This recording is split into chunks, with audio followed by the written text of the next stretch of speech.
The following case study has been filmed with an actor involved and is based on a made-up scenario, but relates to something that social workers would deal with in practice in the UK. It's a mental capacity assessment being completed in a hospital setting. The scenario being looked at includes a gentleman called Alex who has suggestive developmental difficulties, possibly related to prenatal factors, including alcohol exposure. He has struggled with alcohol use since his teens, which worsened in his 20s. Over the years, he's experienced several head injuries from falls, with the most recent being a serious fall down some concrete steps that's still under investigation. The health and cognitive issues appear to affect his judgment, memory, and ability to manage daily living tasks safely. The concerns and risks are around his physical health and safety, repeated falls, unsafe home environment with steep stairs, poor hygiene, and spoiled food left out.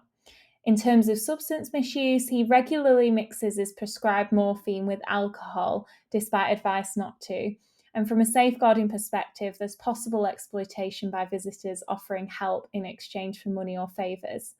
From a behavioural perspective, there's some signs of sexual disinhibition on the wards, inappropriate remarks to staff, and not being accepting of support around meeting his care needs and medication management. So when you have a look at this and consider it, there are some good aspects to the practice and some negative aspects to the practice, and it's there really for people to discuss and debate what they make of it. Hi Alex, I'm a social worker. It's good to speak to you today. We're just going to be talking a little bit about your discharge plans. I'm going to be assessing some of your memory, and I'm going to give you a couple of options and we're going to talk through those. I'm going to be making a couple of notes, but it's just so that I remember what you've said. Okay. So the choices that we're looking at today is whether you feel you need to be cared for in your own home following hospital discharge, or whether you need some care in a rehab centre temporarily, because we have the option for you to go there and get a little bit of assessment and some support when you leave hospital. Okay. Well, again, I don't need rehab. I'll be fine at home. Okay. Well, I'll just let you know a couple of the reasons why we were suggesting that. So just before we go into it, do you remember the reason why you came into hospital in the first place? I think I came for a checkup, or I was coming to visit someone. It's nothing serious. Okay, so actually you had quite a significant fall down some concrete steps and it's led to you having a head injury. Nah, that didn't happen. I don't fall anyway. I'm strong. Okay, well, yeah, I think because of what happened, it has affected your memory. So that's part of why we're doing this assessment today, just to see if you can balance your options when you leave hospital. Okay. Do you remember those options I gave you at the beginning of this assessment? Go home or go back to that centre place, but I'm just going to go home. Right, okay. So in terms of if you were to go home, we would be thinking that it'd be a good idea for you to have a package of care when you return home, because there's been some issues with your ability to get dressed and change your clothes regularly, and a few other things like that. Right. How would you feel about having that support? I just think it's a bit fussy. I don't need checking in on. I'm perfectly capable on my own. How were you managing prior to coming into hospital? Fine. Not naked, am I? Nothing to worry about.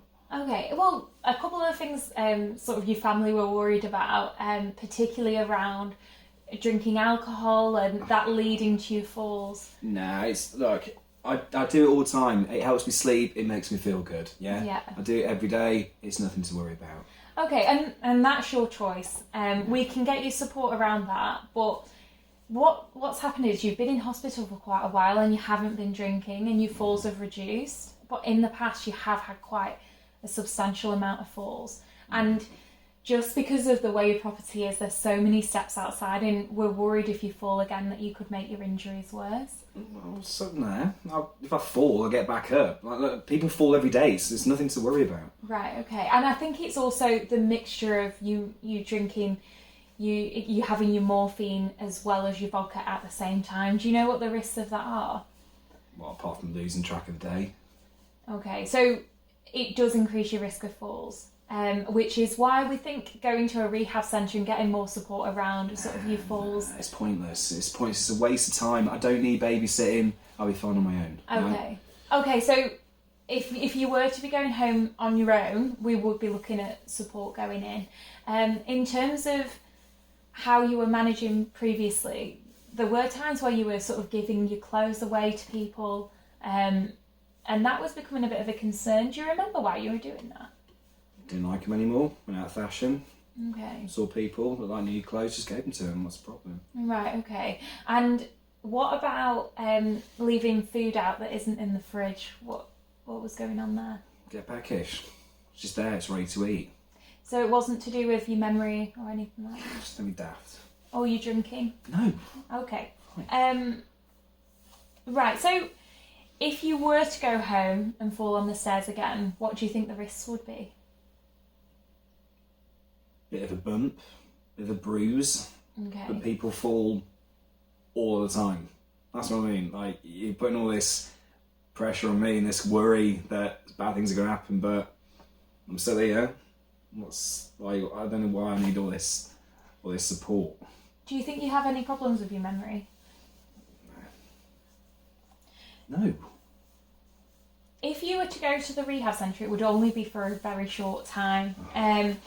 And I think that the main thing would just be to get you more steady on your feet, and also there'd be people around 24/7 for a short time. I don't need people around me all the time. It's what people I don't understand with people. Just leave me to my own devices, I'll be fine. Okay. Can I just ask you a question? Do you know who the Prime Minister is at the moment? I'm just checking your memory. Why are you asking me that? It doesn't matter who's in charge, does it? Because they're all corrupt. They're all liars. Yeah, they steal our money. They put shit in our food. That's what's wrong with this country. Bet you work with them, don't you? Yeah, you do. That's why you're here. That's why you're pushing rehab, because that's what it's all about, isn't it? Control. Yeah? Yeah, you think I don't understand that? You don't realise what control is, trying to get us all in control. Yeah? And these nurses, yeah, I've seen them put stuff in my food, right? Every day just slipping something in. It makes me feel really weird and strange. And then you want to send me to rehab. What for? What's the reason? They're only going to do the same thing there. Not trying to look after me, you're just trying to shut me up. So I can see you're really upset about this. Honestly, if you do have concerns about how they've been treating you in hospital, but I think that they're all here just trying to support you at the moment.